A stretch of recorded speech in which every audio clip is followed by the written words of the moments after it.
വായിച്ചു തീർന്ന മാഗസിൻസ് ഉപയോഗിച്ച് ഒരു പിക്ചർ ബുക്ക് ഉണ്ടാക്കുന്ന രീതിയാണ് ഞാൻ ഇന്നിവിടെ ഡിസ്കസ് ചെയ്യാൻ പോകുന്നത്. ഇതിനു വേണ്ടി നമുക്ക് ചാർട്ടുകളൊന്നും ഇനി വാങ്ങേണ്ടതില്ല, ഗമ്മും യൂസ് ചെയ്യേണ്ടതില്ല. ആവശ്യമുള്ളത് വായിച്ചു തീർന്ന കുറച്ച് മാഗസിൻസ്, പിന്നെ ഒരു കത്രിക,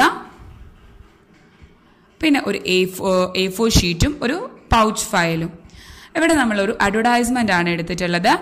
ഈ അഡ്വർടൈസ്മെന്റിൽ നമ്മൾ ഒരു പുട്ടുപൊടിയുടെ പിക്ചർ അല്ലെങ്കിൽ ഒരു പുട്ടിൻ്റെ പിക്ചർ കാണാനുണ്ട്. ഇത് യൂസ് ചെയ്തിട്ട് നമുക്ക് എങ്ങനെയാണ് തെറപ്പി ടൂളായിട്ട് അല്ലെങ്കിൽ നമുക്ക് എങ്ങനെ സ്പീച്ച് തെറപ്പിക്ക് വർക്ക് ചെയ്യാമെന്ന് നോക്കാം.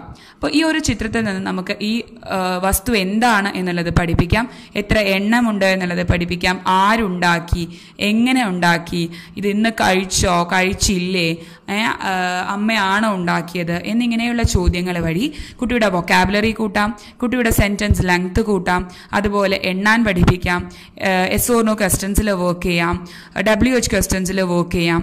ഇതാണ് ഞാൻ ഉണ്ടാക്കിയിട്ടുള്ള ആ പിക്ചർ ഫോൾഡർ. ഇത്തരത്തിൽ നമുക്ക് വ്യത്യസ്തമായ പരസ്യങ്ങൾ മാഗസിൻസിൽ വരുന്ന അഡ്വർടൈസ്മെന്റ്സും ആർട്ടിക്കിൾസിലും ഒക്കെ പിക്ചേഴ്സ് യൂസ് ചെയ്തിട്ട് വർക്ക് ചെയ്യാവുന്നതാണ്. വളരെ ഈസി ആയി തന്നെ നമുക്ക് കുട്ടികൾക്ക് കൺസെപ്റ്റ്സ് പഠിപ്പിച്ചു കൊടുക്കാനായിട്ട് സാധിക്കും. ഇനി ഇത്തരത്തിലുള്ള പിക്ചേഴ്സ് യൂസ് ചെയ്തിട്ട് നമുക്ക് സീക്വൻഷ്യൽ സ്റ്റോറീസിൽ വർക്ക് ചെയ്യാനായിട്ട് സാധിക്കും. ഇത് നിറപറയുടെ പലപ്പോഴായി വന്ന പരസ്യങ്ങളാണ്. ചേച്ചി അരിമാവ് എടുത്തു, ദോശ ഉണ്ടാക്കുന്നു, ദോശ ഉണ്ടാക്കി, എല്ലാവർക്കും സെർവ് ചെയ്യുന്നു എന്ന് തുടങ്ങി നമുക്കൊരു ചെറിയ സ്റ്റോറി തന്നെ ഈ പിക്ചേഴ്സിൽ നിന്ന് നമുക്ക് വർക്ക് ചെയ്യാവുന്നതേ ഉള്ളൂ. ഇനി എങ്ങനെയാണ് ഈ പിക്ചർ ബുക്ക് ഉണ്ടാക്കുന്നത് എന്നാണ് നമുക്ക് എല്ലാവർക്കും വരുന്ന മറ്റൊരു സംശയം. അതാണ് ഇനി ഞാൻ കാണിക്കാനായിട്ട് പോകുന്നത്. നമ്മളൊരു പൗച്ച് ഫയൽ എടുക്കുക. ആ പൗച്ച് ഫയലിന് അകത്ത് ഓരോ പൗച്ചിലും A4 ഷീറ്റ്സ് ഇൻസേർട്ട് ചെയ്യുകയും ചിത്രങ്ങൾ അതിനകത്തായി വെക്കുകയും ചെയ്യുക.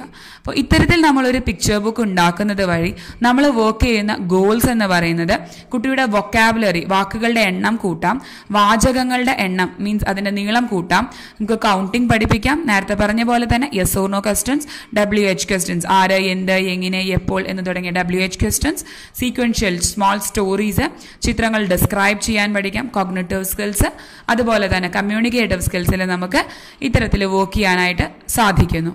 അപ്പോൾ ഒരു ഫയൽ അവൈലബിൾ അല്ല എങ്കിൽ ഇത്തരത്തിലുള്ള പൗച്ചുകളിൽ നമുക്ക് പിക്ചേഴ്സ് ഇൻസേർട്ട് ചെയ്തിട്ടും ഈ ഒരു സെയിം ഗോളിൽ വർക്ക് ചെയ്യാനായിട്ട് സാധിക്കും. അപ്പോൾ ഐ തിങ്ക് നിങ്ങളും ഇതുപോലെ ഒരു പിക്ചർ ബുക്ക് നിങ്ങളുടെ കുട്ടിക്ക് ഉണ്ടാക്കി കൊടുക്കുമെന്ന് വിചാരിക്കുന്നു.